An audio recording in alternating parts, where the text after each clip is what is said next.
સતત 2-3 વર્ષ સુધી સમગ્ર ગુજરાતમાં એક લાયક વકીલની શોધ કર્યા પછી કહેવાતા બહુજન મૂળ નિવાસી કે સંવિધાન ઉપર વિશ્વાસ કરનાર એક પણ લાયક વકીલ આપણે મળ્યો નહીં.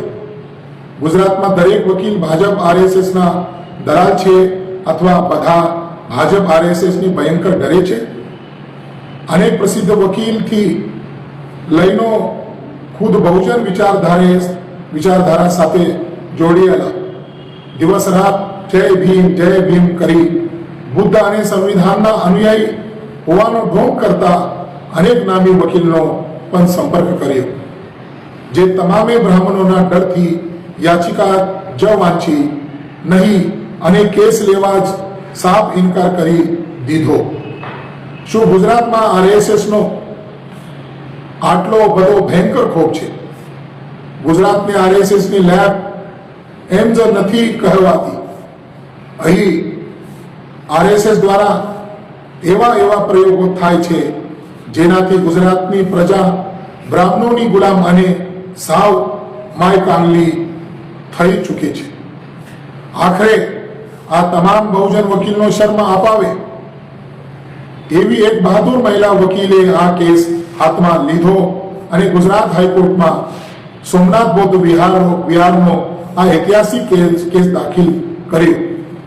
આ યાચિકા સોમનાથ મંદિર નીચે આવેલ 3 માળના બૌદ્ધ વિહારનું વિસ્તૃત આર્કિયોલોજીકલ સર્વે, સાયન્ટિફિક સર્વે કરી તેને સાર્વજનિક કરવામાં આવે તે બાબત હતી, જેના પ્રમાણ સ્વરૂપ એએસઆઈના સ્થાપક સર એલેક્ઝાન્ડર કનિંઘહામ અને અન્ય પ્રાથમિક ઇતિહાસકારનું લખાણ, પ્રથમ ઐતિહાસિક સર્વે, પુરાતત્વીય પ્રમાણો, વિવિધ ઐતિહાસિક દસ્તાવેજ અને ઇતિહાસના પ્રસિદ્ધ પુસ્તકો તથા 2017માં પ્રધાનમંત્રી વડાપ્રધાન નરેન્દ્ર મોદી દ્વારા ગાંધીનગર આઈઆઈટી સંસ્થા દ્વારા 5 કરોડના ખર્ચે થયેલ 32 પેજનો જીપીઆર સર્વે રિપોર્ટ પણ રજૂ કરવા આવે, જેનાથી સાવ સ્પષ્ટ થાય છે કે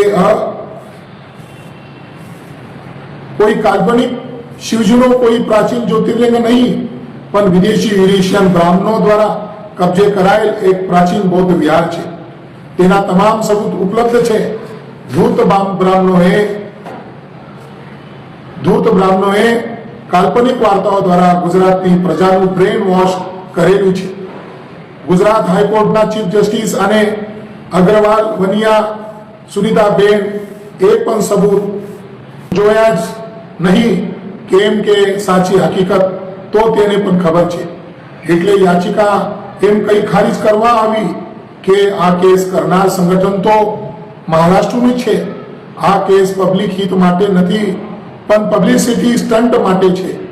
અને આ હિન્દુઓના મંદિરમાં અહીં આ બૌદ્ધોનું શું કામ છે એમ કહી ગુસ્સામાં 2 લાખ રૂપિયાનો દંડ ઠોકી દીધો. હવે આ જજ પોતે યુપીથી આવીને અહીં નોકરી કરે છે. સરકારી વકીલ પણ શીખ છે. બંનેને ગુજરાતની ભૂમિ સાથે કોઈ લેવા દેવા નથી, છતાં જજ આવા ભેદભાવપૂર્ણ નિર્ણય કરે છે. અને કેમ પ્રાંતવાદ ઉભો કરે છે?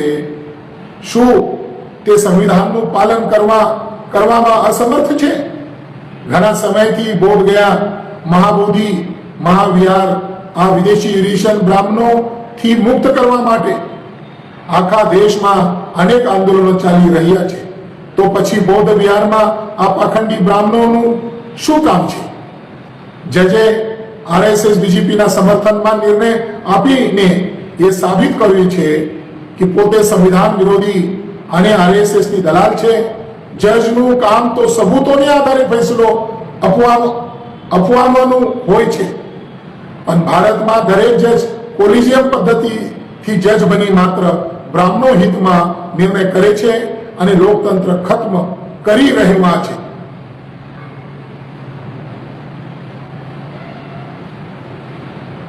આ ખબરને પૂછું ગુજરાતના એક પ્રસિદ્ધ અખબાર સંદેશ ન્યૂઝપેપરમાં બ્રાહ્મણ એડિટર દ્વારા ખોટી રીતે છપવામાં આવી કે અરજદારે સબૂતે રજૂ નથી કર્યા અને અરજ કરવાનો હેતુ લોકોને ગુમરાહ કરવાનો છે.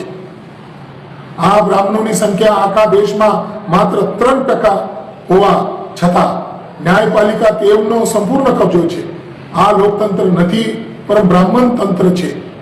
આ વિદેશી ઈર્ષણ બ્રાહ્મણો RSS દ્વારા બુદ્ધ, ભારત, ઇતિહાસ, સંવિધાન, લોકતંત્ર વિરુદ્ધ સુષુપ્ત અભિયાન ચલાવી રહ્યા છે. અને છેલ્લા 30 વર્ષથી ગુજરાતમાં ભાજપની સરકાર હેઠળ ગુજરાતના લોકોને ગુલામ અને સાવ માય કાંગલા બનવા દીધા છે. ગુજરાતની પ્રજાને કઈ રીતે ન્યાય મળ્યો હશે એ તમે કલ્પના કરી શકો છો. અહીં ગુજરાતમાં ડાયનોસોરથી લઈ આદિમાનવ સુધીના સબૂત મળે છે. આદિમાનવથી લઈ ધોલાવીરા અને લોથલના સિંધુ સભ્યતાના પુરાવા મળે છે. સિંધુ સભ્યતા લઈ વલ્લભી વિશ્વવિદ્યાલય અને ભવ્ય બૌદ્ધ સભ્યતાના અસંખ્ય પુરાવા મળે છે. બૌદ્ધ શાસનથી લઈ સમ્રાટ અશોકના શાસનના પુરાવા મળે છે. સમ્રાટ અશોક પછી છેક મુગલ શાસન સુધીના તમામ બૌદ્ધ મહાયાન ધર્મના તમામ સબૂત ઉપલબ્ધ છે. પણ ક્યાંય કોઈ હિન્દુ શાસન કે સોમનાથ જ્યોતિર્લિંગના નિર્માણ વિશે એક પણ સબૂત ઉપલબ્ધ નથી. તમામ મહાયાન બૌદ્ધ સ્થાપત્યને જે વિદેશી બ્રાહ્મણોને હિન્દુ સ્થાપત્ય ઘોષિત કરી દીધું છે. ગુજરાતના લોકોએ હવે જાગૃત થવાની જરૂર છે. વર્ણ અને જાતિઓ ભૂલી એક થવાની જરૂર છે. આવનાર સમયમાં ગુજરાતમાં સોમનાથ બૌદ્ધ વિહાર વિશે લોકોને વધુ જાગૃત કરીને ભવ્ય જન આંદોલન ઊભું કરવામાં આવે છે. જેના માટે સનાતન ધર્મ સંગઠને સહયોગ આપી આ વિડીયો સમગ્ર ગુજરાતમાં તમામ લોકો સુધી પહોંચાડવામાં મદદ કર્યો છે. એ આશા સાથે જય ભીમ,